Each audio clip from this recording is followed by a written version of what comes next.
நம்ம Ashwin sweets and snacks export பண்றதுக்கு 7373041434 மற்றும் www.ashwinsweets.com கான்டாக்ட் பண்ணுங்க. எழும்பூர் ரயில் நிலையத்தில் நடைபெற்று வரும் பராமரிப்பு பணிகள் காரணமாக செங்கல்பட்டு வழியாக இயக்கப்படும் மின்சார ரயில்கள் மற்றும் விரைவு ரயில்கள் தொடர்ந்து தாமதமாகி வருகின்றன.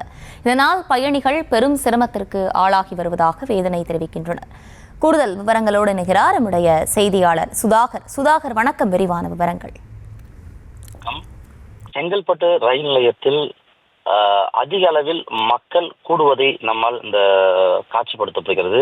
குறிப்பாக இந்த செங்கல்பட்டு ரயில் நிலையத்தில் பயணிகள் மிகவும் கடும் அவதிக்குள்ளாகி வருகின்றனர். குறிப்பாக செங்கல்பட்டு ரயில் நிலையம் தென் மாவட்டங்களையும் சென்னையை இணைக்கும் மிகப்பெரிய ஒரு முக்கிய ரயில் சந்திப்பாகும். தினமும் ஆயிரக்கணக்கான கல்லூரி மாணவர்கள் மற்றும் ஆயிரக்கணக்கான மக்கள் அலுவலகம் செல்லும் பணியாளர்கள் இந்த நிலையத்தை தான் நம்பியிருக்கின்றனர். குறிப்பாக கடந்த சில நாட்களாக இங்கே உள்ள நிலையமே தலைகீழாக தான் மாறி இருக்குது என்று கூறலாம். குறிப்பாக ரயில் தாமதத்தை அறிவிக்கும் பலகை அந்த பகுதியில் இல்லை. மக்கள் தண்டவாளத்தை பார்த்தபடியே தான் காத்திருக்கக்கூடிய ஒரு அவலமானது ஏற்பட்டுகிறது. சென்னை எழும்பூர் ரயில் நிலையத்தில் நடைபெற்று வரும் இந்த பராமரிப்பு பணிகள் காரணமாக தான் செங்கல்பட்டு வழியாக இயக்கப்படும் மின்சார ரயில்கள் மற்றும் விரைவு ரயில்கள் அனைத்தும் தொடர்ந்து தாமதமாகி வருகின்றதாக கூறப்படுகிறது.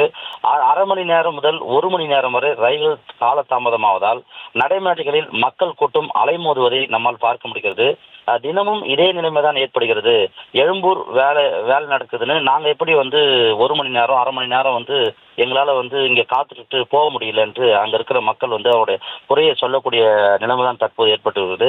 இதனால் தினந்தோறும் பயணிகள் மிகவும் சிரமப்பட்டு வேலைக்கு செல்ல வேண்டிய நிலை இருக்குது என்று அங்கு கூடியிருக்கக்கூடிய பொதுமக்கள் தங்களுடைய ஆதங்கத்தை தெரிவித்து வருகின்றனர். விவரங்களை வழங்கியமைக்கு நன்றி சுதாகர்.